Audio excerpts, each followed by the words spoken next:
Bismillahirrahmanirrahim. Assalamualaikum warahmatullahi wabarakatuh. Innal hamdalillah nahmaduhu wa nasta'inuhu wa nastaghfiruh wa na'udzu billahi min shururi anfusina wa sayyiati a'malina.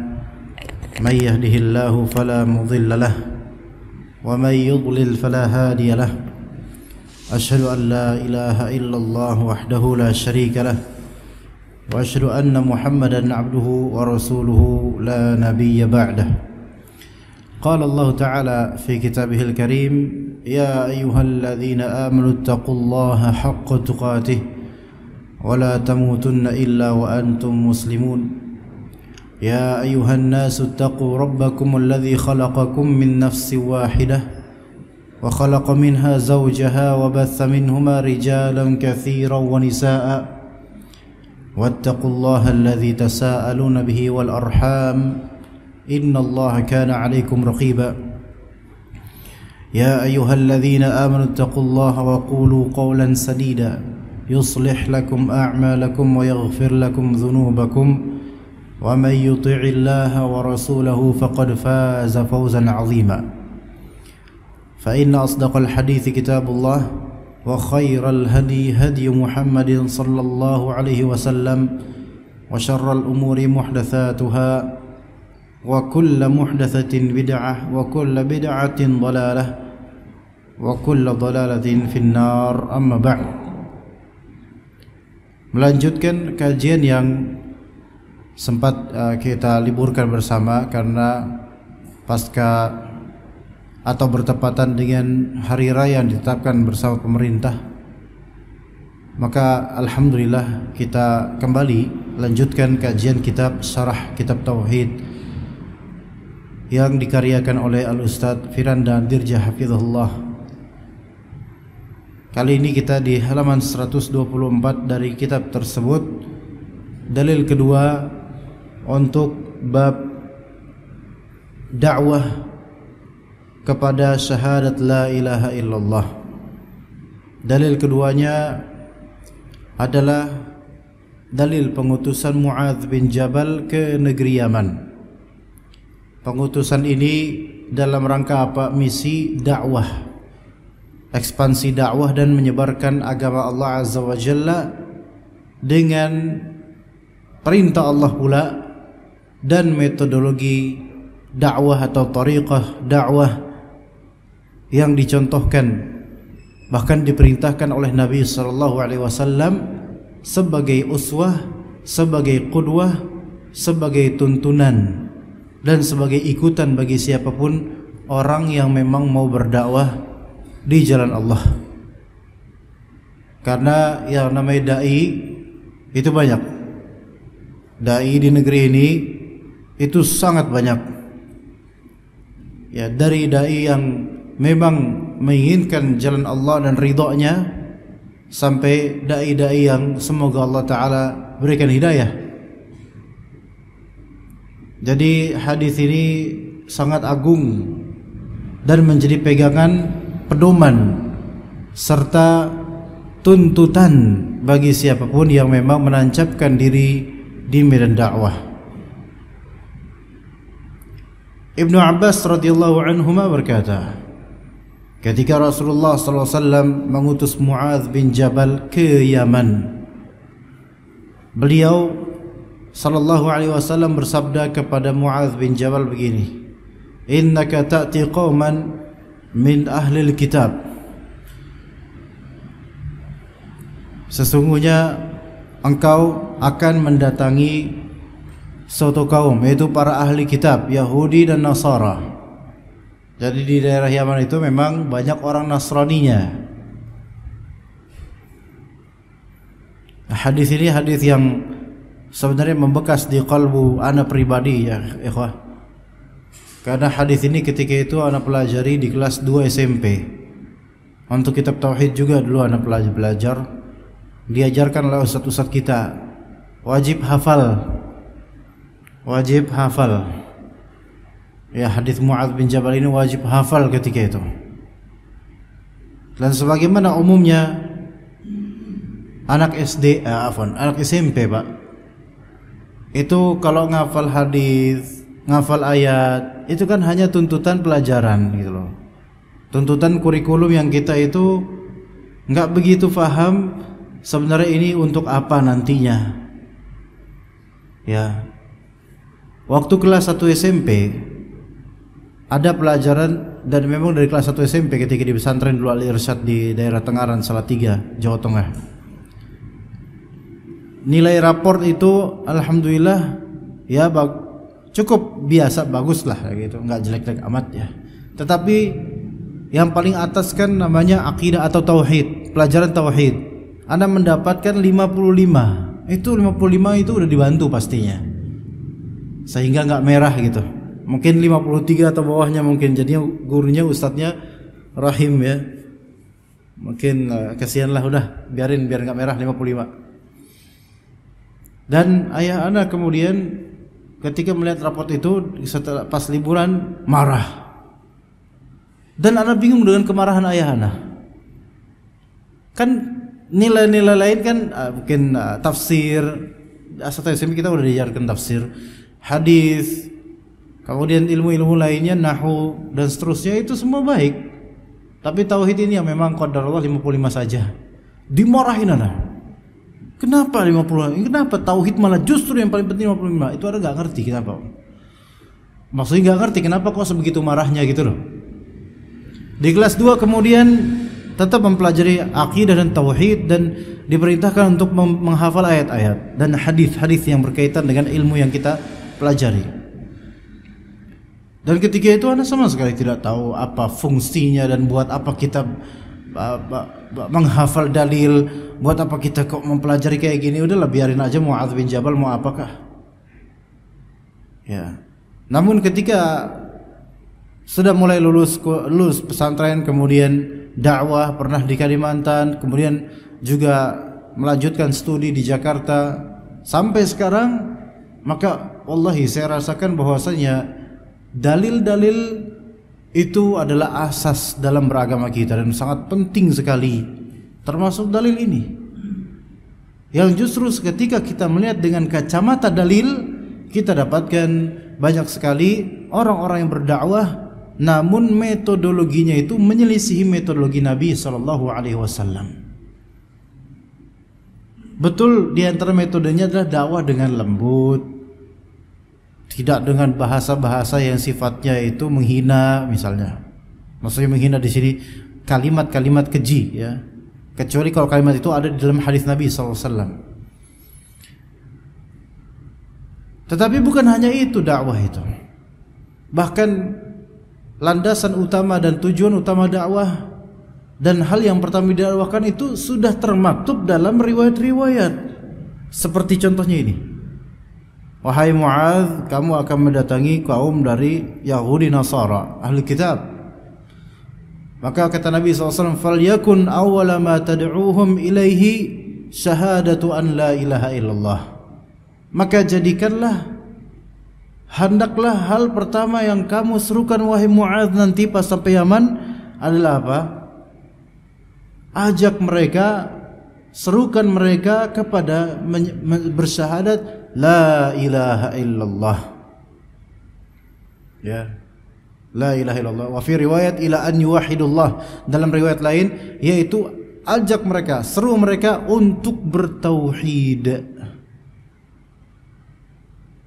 Ini yang kadang-kadang kita pakai ini. Dakwah paling awal, paling unggul, dakwah tauhid. Kita mungkin membahas Al-Quran dan tafsirnya, tetap tanamkan proyeksi dakwah tauhid dalam kajian tafsir. Dalam kajian hadis, tanamkan itu juga tauhid, akidah yang benar. Dan ternyata itulah Rasulullah SAW, itulah diantara jawaban kenapa Rasulullah SAW dan para sahabatnya itu sukses dalam mengekspansi dakwah mereka. Dan inilah jawabannya kenapa di zaman itu para sahabat bisa begitu militan dalam berdakwah, padahal digaji pun enggak, dapat amplop pun enggak. Tapi lebih berkah karena memang proyeksi awalnya adalah la ilaha illallah. Berdasarkan la ilaha illallah dan tujuannya supaya agama Allah Ta'ala ini, la ilaha illallah ini menyebar dan diyakini oleh orang-orang. La ilaha illallah bukan sebatas yang penting kamu itu ucapkan aja, nggak ngerti nggak apa-apa, sebentar. Buatlah dia mengerti la ilaha illallah. Berarti kalau la ilaha illallah tiada yang berhak disembah melainkan Allah, berarti harus melucuti segala kesyirikan-kesyirikan yang memang masih menempel di kalbu orang yang mengucapkan la ilaha illallah ini. Maka jangan sampai mengucapkan la ilaha illallah, iya ucapkan, tetapi tetap aja hatinya bertawakal kepada selain Allah. Tetap aja kalbunya itu condongnya kepada kuburan keramat. Enggak, ini enggak bisa seperti ini. Ini mengumpulkan dua hal yang berseberangan dalam satu hati. Yang mana syaitan tidak akan ridho kalau seseorang itu sudah berhasil dipengaruhi oleh syaitan untuk menuju syirik, tapi di dalam kalbu tersebut ada tauhid yang kuat, enggak bisa. Bertentangan. Maka harus dibersihkan dulu. La ilaha illallah, tiada yang berhak disembah melainkan Allah. Kemudian kata Nabi sallallahu alaihi wasallam, ya, dia termasuk juga tentu meyakini bahwasanya Muhammad Rasulullah, ya, syahadat. Fa inhum ata'uka lidzalika fa'alimhum anna Allah aftarada 'alaihim 5 salawatin fi kulli yawmin wa lailah. Kalau mereka sudah mentaatimu dalam hal perkara syahadat, maka fa'alimhum, ajarkan mereka, beritahukan mereka bahwasanya annallaha qad iftarada alaihim, telah mewajibkan kepada mereka 5 salawatin, 5 kali salat, fi kulli yaumin wa lailah, di setiap hari dan malam.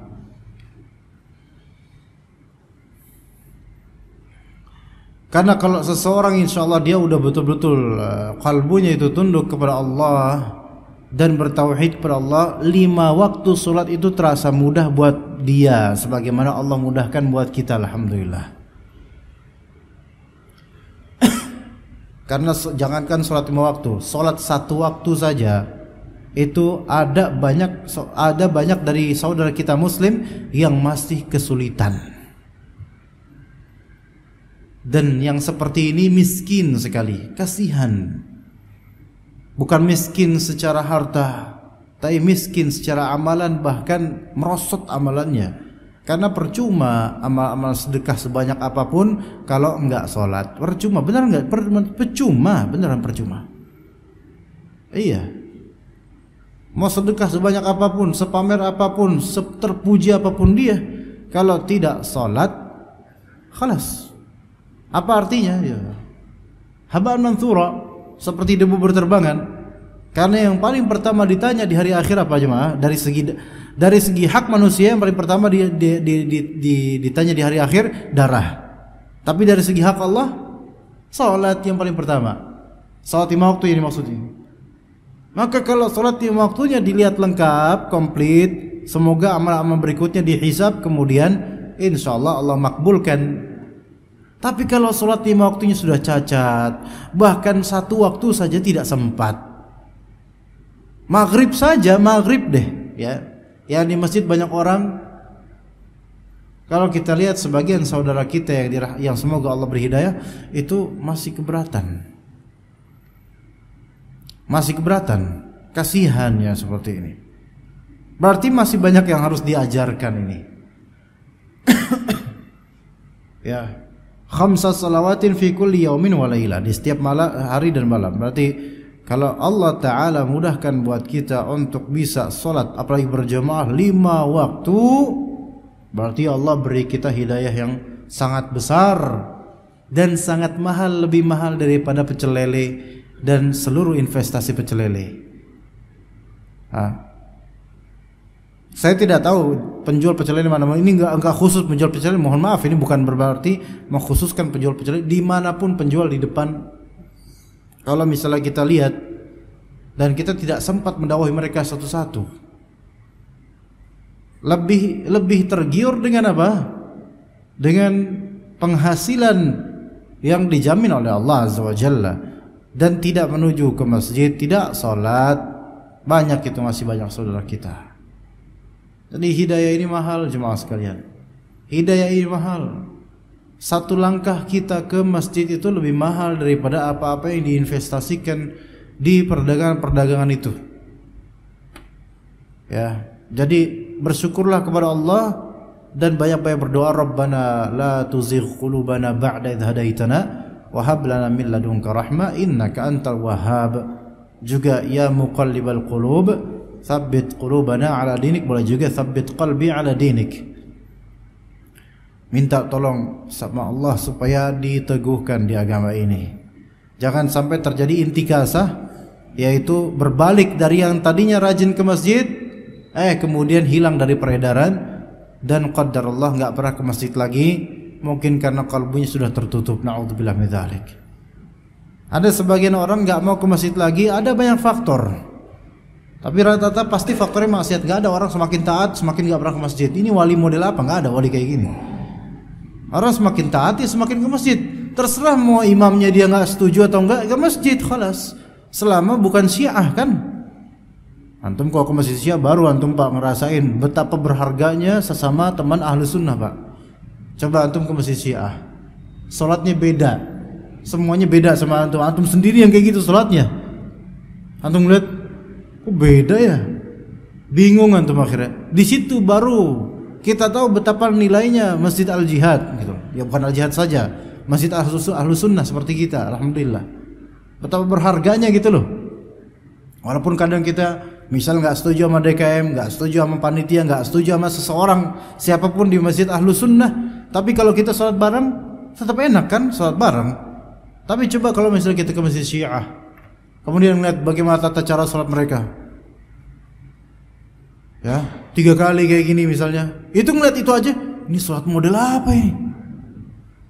Udah mulai ngerasa beda. Apalagi kalau satu ruangan semuanya sholatnya kayak gitu, antum sendirian yang sholat versi Al-Sunnah, itu seolah-olah kayaknya nggak bisa keluar saya nih, kayak di sini nih kuburan saya nih kayaknya, merasa bakal mati di situ loh.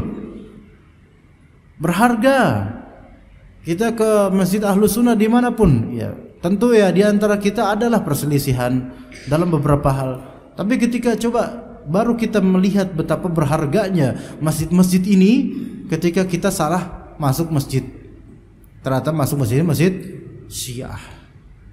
Itu ada kejadian kayak gitu ya diantara kaum muslimin, diantara Ahlu Sunnah. Mau sholat itu memang salah masuk masjid, masjidnya Syiah semua isinya tuh orang. Dia bingung. Sholatnya beda, beneran Pak, sholatnya beda. Ya, mau ruku, antum ruku, mereka nggak jadi ruku. Ya pokoknya begitulah, bisa dilihat cara sholatnya orang-orang Syiah bagaimana. Ya, dan bayangkan antum yang berada di situ, bingung sendiri atau pusing, gimana kok kayak gini sholatnya. Ya, 5 salawat, 5 salat waktu. Makanya sebenarnya jemaah sekalian, wajah-wajah yang familiar di masjid yang sering kita kunjungi itu wajah-wajah yang berharga di sisi Allah insyaallah. Wajah-wajah yang mudah-mudahan bisa menjadi syuhada, bisa menjadi apa? Saksi di hari akhir. Iya. Kenal gak bapak ini? Mungkin gak kenal nama, tapi kenal wajah. Ngadu ke Allah Rasulullah ini, ya Allah, dialah orang yang sering saya lihat di masjid. Kalau saya melihat wajah dia, saya keinget kubah masjid misalnya. Saking ini orang masjid ya Allah. Saksi beneran. Muadzin saksinya jin dan manusia sekitar. Kita sholat berjamaah yang mungkin nggak kenal nama, jemaah yang lain menjadi saksi bagi kita. Ini ahlul masjid ini ya Allah. Ini orang ini suka ke masjid ya Allah. Dan Allah Subhanahu wa taala memuliakan siapapun yang ke rumahnya sebagai tamu. Kita semua tamu Allah. DKM itu petugas kerajaan Allah. Betul enggak? Iya, saya enggak tahu di DKM siapa aja, saya enggak tahu ya. Ya. Begitu juga panitia kajian. Semua yang berkontribusi untuk rumah Allah, Allah taala tidak akan sia-siakan pahala mereka insyaallah. Iya. Jadi petugas kerajaan sebenarnya itu DKM. Maka amanah harus betul-betul ditunaikan. Dan juga para jemaah yang bertamu ke rumah Allah, Allah Subhanahu wa taala akan sediakan di surga nanti, yaitu nuzul. yaitu berupa santunan jamuan di surga nanti. Semakin sering kita ke rumah Allah, baik untuk sholat fardu atau untuk kajian, atau mungkin karena kangen dengan rumah Allah, karena qalbunya mu'allaq bil masajid, hatinya itu bergantung pada masjid-masjid, artinya dia itu cepat kangen sama masjid. Maka orang-orang seperti ini Masya Allah, ya, alhamdulillah kalau Allah Ta'ala berhidayah pada saya dan juga jemaah untuk bisa istiqamah ke masjid, dan semoga sampai akhir hayat kita istiqamah ke masjid, ya kan Pak? Amin, amin. Dan juga keluarga kita, anak-anak kita, jangan cuma kita doang, anak-anak kita yang laki-laki, saudara-saudara kita yang laki-laki yang belum, semoga Allah berhidayah bisa ke masjid. Karena kita ini kan nanti disolatin di mana Pak? Ya di masjid. Orang-orang yang anti masjid ujung-ujungnya sholatnya disolatin mana nanti matinya?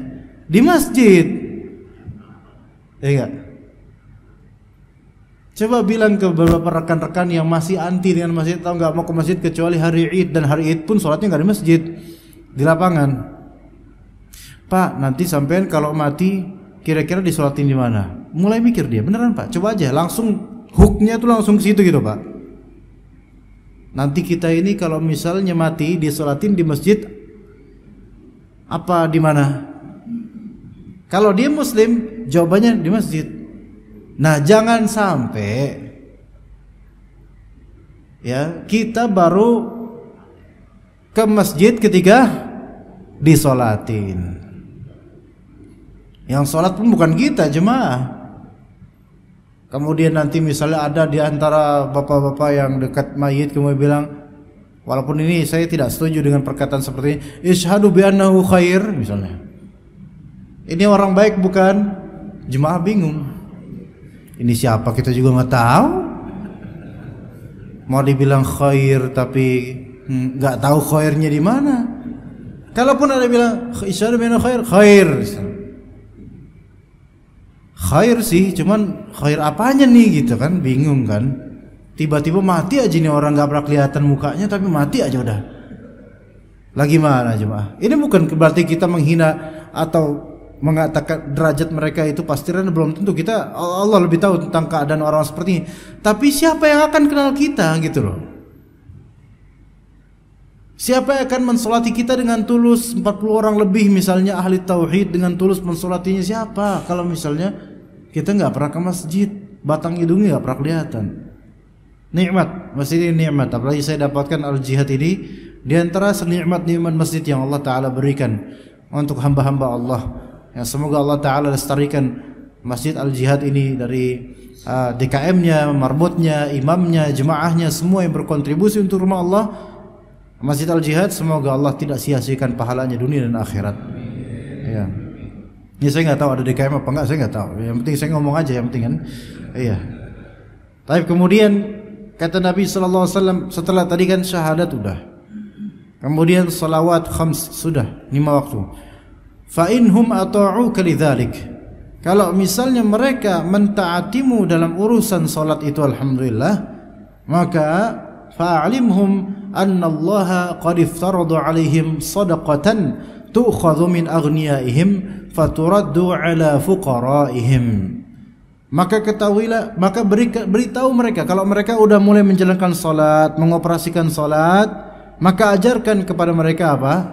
Bahwasanya Allah Ta'ala telah mewajibkan kepada mereka sedekah.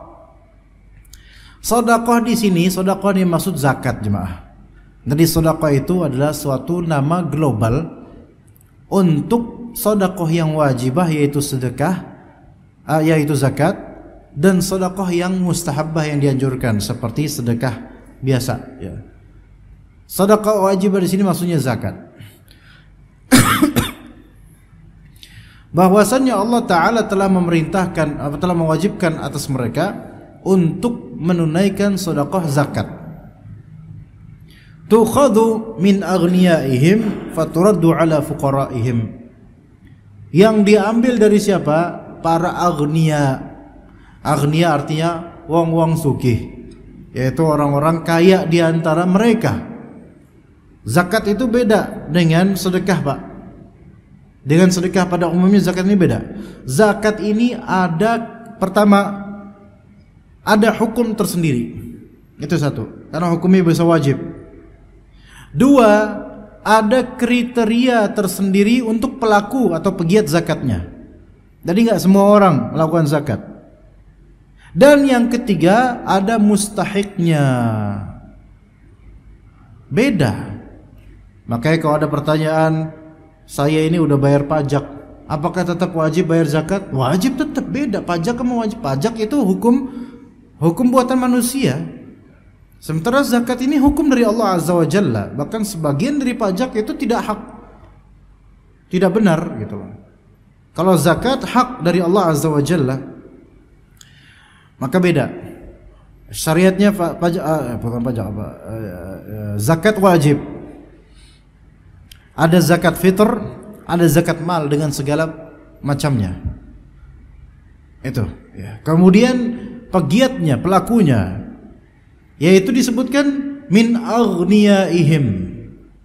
Kalau zakat fitr standar orang itu kaya, yang berkecukupan saja sudah wajib zakat. Tapi zakat apa? Zakat fitrah kalau bahasa kita. Ya, beras untuk makanan pokok. Dan sebagian ulama mengatakan diperbolehkan zakat fitr dengan qimah, yaitu value, nilai yang bisa memenuhi kebutuhan orang miskin. Ya. Itu zakat fitr. Kemudian ada zakat mal. Ada perdagangan. Kemudian juga pertanian, peternakan, dan seterusnya. Kalau zakat sawit ada nggak, Pak? Kalau usaha kelapa sawit, zakatnya itu masuk zakat pertanian atau zakat perdagangan? Perdagangan, Pak, karena dia sawit ini kalau nggak salah panennya 2 bulan sekali apa berapa ya, Pak ya? Bukan musiman per tahun dia mainnya. Jadi masuknya ke perdagangan biasa, seperti biasa untuk kelapa sawit ya. Sama kayak kelapa biasa juga ya. Baik, itu wajib. Nah, mustahiknya, orang yang berhak mendapatkan saluran zakat itu juga beda. Enggak semua orang, enggak sembarangan ke mustahiknya gitu loh. Termasuk mustahik itu ibnu sabil diantaranya. Ibnu sabil misalnya, misalnya bukan anak jalanan, Pak. Jangan diartikan ibnu sabil ini anak jalanan versi Indonesia kemudian diterjemahkan ibnu anak sabil jalanan, berarti anak jalanan, berarti pengamen itu kita kasih zakat. Enggak, bukan itu. Maksud dari ibnu sabil yaitu orang yang safar dan kehabisan bekal dalam safarnya, itu ibnu sabil. Itu ibnu sabil namanya. Bapak tahu nggak, Pak, terowongan yang di Taman Mini?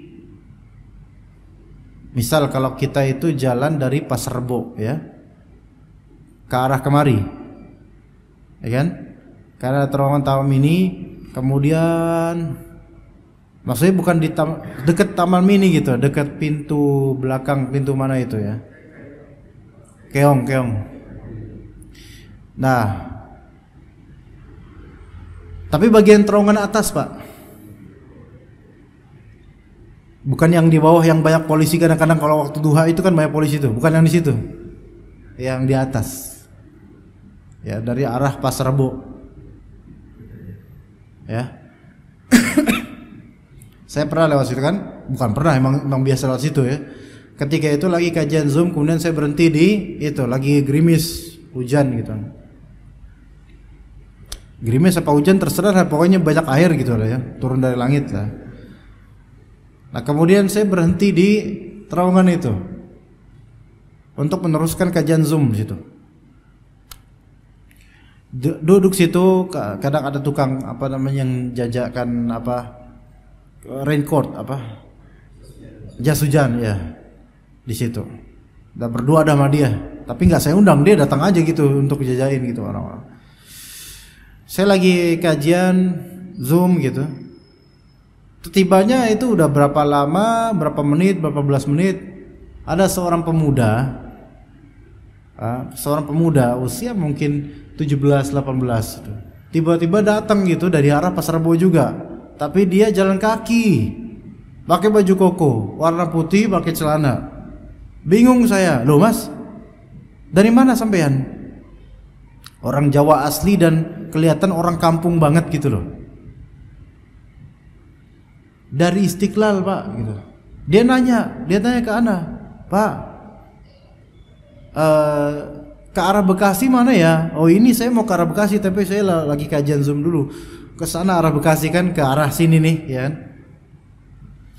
Loh, sampean jalan Mas? Jalan gitu kata dia. Iya dia nggak ada kendaraan, jalan kaki. Ini dari mana sampean ini? Dari Istiqlal. Dari Istiqlal jalan Pak. Istiqlal Gambir loh Pak.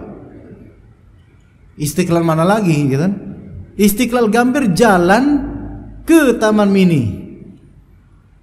Ini beneran sampai bawa buntelan plastik isinya soal pakaian, nggak mungkin isi kepala orang, nggak isi pakaian. Saya yakin ini orang deso gitu loh, kayak anak muda desa yang polos gitu loh. Lo kok bisa di sini gitu loh, dan ketemu saya pula di sini. Ini beneran ini sampean dari Istiqlal beneran Pak. Nggak kelihatan penipunya, nggak kelihatan. Orang tuh kalau misalnya deso medok itu nggak bisa dibuat-buat ya. Itu udah tulus murni gitu loh. Itu ikhlas, kendesoannya ikhlas dia. Nggak bisa dibuat-buat. Ya. Masya Allah. Ya udah, tunggu dulu di sini dah. Ntar saya selesai dulu kajian Zoom. Dan dia akhirnya cerita emang dia. Saya tanya, kenapa kok ke Jakarta? Orang tua ada nggak? Nggak ada. Saya nggak ada siapa-siapa di sini Pak gitu. Pakai bahasa agak kejawaan. Orang Kendal Pak.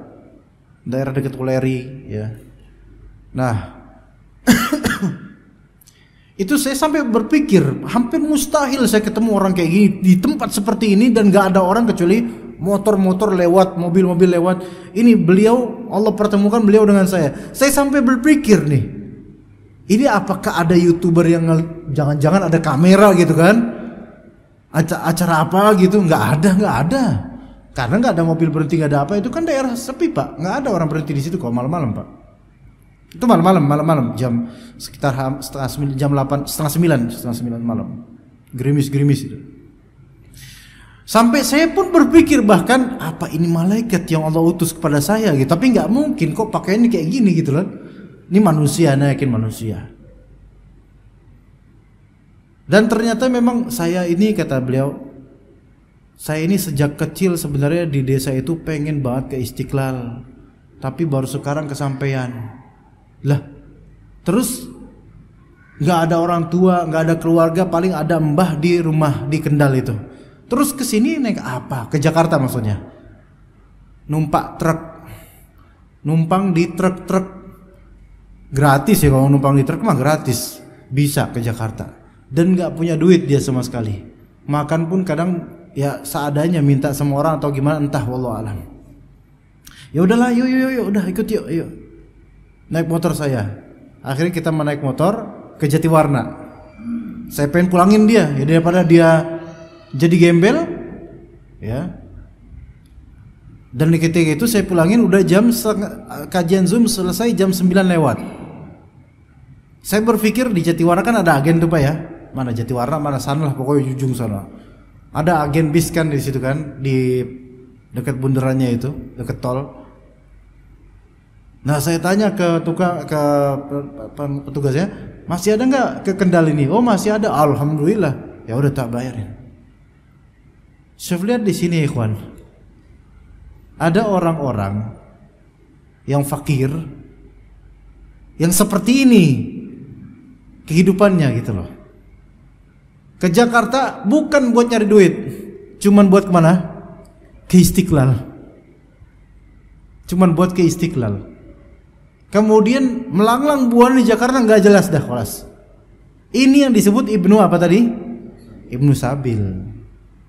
Kita kalau mendapatkan Ibnu Sabil ini berarti amanat dari Allah buat Anda. Ini ladang pahala. Jadi jangan nanti Ibnu Sabil kemudian, ini Ibnu Sabil beneran, bukan Ibnuan ini. Ibnu Sabil beneran ini. Ya. Yang seperti ini ladang pahala untuk menyelamatkannya. Kalau ketika itu saya ada harta zakat, maka boleh saya serahkan ke dia. Tapi kan ketika itu saya nggak punya harta zakat, ya udah saya sedekah, alhamdulillah. Itu namanya ibnu sabil. Itu termasuk mustahik zakat, Pak. Jadi kalau misalnya di al-jihad, misal saya tidak tahu ya, Allah alam, kalau misalnya mengelola zakat, misal di sini mengelola zakat misalnya, dan kemudian tiba-tiba ada orang mengklaim dirinya ibnu sabil, saya itu safar dan saya tersesat, saya nggak punya uang gitu, kasih secukupnya, jangan semuanya. Kalau semuanya kaya dia nanti langsung. Ya secukupnya aja, ya secukupnya secara urf, biar dia bisa pulang ke tempat tujuannya. Begitu. Jadi ibnu sabil itu juga dikategorikan seolah-olah seperti fuqara di negeri terasing gitu loh. Ya boleh jadi ibnu sabil ini di negerinya, di kampungnya sultan, mungkin dia sultan di kampungnya, tapi sultannya seseorang di kampungnya, kalau dia di tempat asing nggak ada sultanan, tetap orang asing. Apalagi kehabisan bekal, ibnu sabil. Begitu. Kalau fa'inhum ata'uka lidzalika, kalau mereka sudah taat kepadamu untuk hal tersebut, yaitu untuk zakat pun taat, maka fa'iyyaka, hati-hati. Fa'iyyaka wa karaima amwalihim, maka hati-hatilah engkau, jauhilah olehmu harta berharga mereka. Nah, manusia itu masing-masing punya harta yang paling dicintainya. Memang kata Allah Azza wa Jalla, lan tanalul birra hatta tunfiqu mimma tuhibbun. Kalian tidak bisa menggapai puncak kebaikan sampai kalian itu menginfakkan apa yang kalian cintai, yaitu dari harta. Kita punya harta yang paling kita cintai ada. Dan petugas zakat, maksudnya petugas zakat ini amil zakat yang resmi pemerintah. Adapun kalau amil zakat masjid, maka itu bukan amil zakat syar'i yang dimaksud dalam ayat atau hadis. Maka amil zakat resmi itu tidak boleh memungut zakat dari harta-harta terbaik mereka, nggak boleh. Biarkan mereka mengeluarkan sesuai keridhaan mereka. Ya. Dan juga pada asalnya Islam itu sangat menjaga apa? Dima, darah, amwal, harta, dan juga a'rad, harga diri. 3 hal. Ya. 3 hal kezaliman terhadap manusia itu tidak lepas dari salah satu dari 3 hal ini. Imma kezaliman dalam urusan darah, fisik, imma kezaliman dalam urusan harta, imma kezaliman dalam urusan harga diri. Maka dalam urusan harta kita itu enggak boleh, yang amil zakat saja tidak boleh mengambil dari harta-harta terbaik manusia, apalagi kalau misalnya itu bukan amil zakat. Baik, kita mungkin cukup sampai sini, dan diperhatikan di sini wattaqi da'watul mazlum, hati-hatilah kamu dengan doanya orang terzalimi. Fa innahu laisa bainahu wa bainallahi hijab, karena tiada tabir yang menghalangi doa tersebut dari Allah Azza wa Jalla. Kita cukup sampai sini insyaallah taala kajiannya. Semoga yang sedikit ini membawa kebaikan dan juga pemahaman yang sahih. Barakallahu fikum jami'an. Jazakumullahu khairal jazaa ala husni istima'ikum. Wa sallallahu ala nabiyyina Muhammad wa ala alihi wa sahbihi ajma'in. Subhanakallahumma bihamdika asyhadu an la ilaha illa anta astaghfiruka wa atubu ilaik. Wassalamu alaikum warahmatullahi wabarakatuh.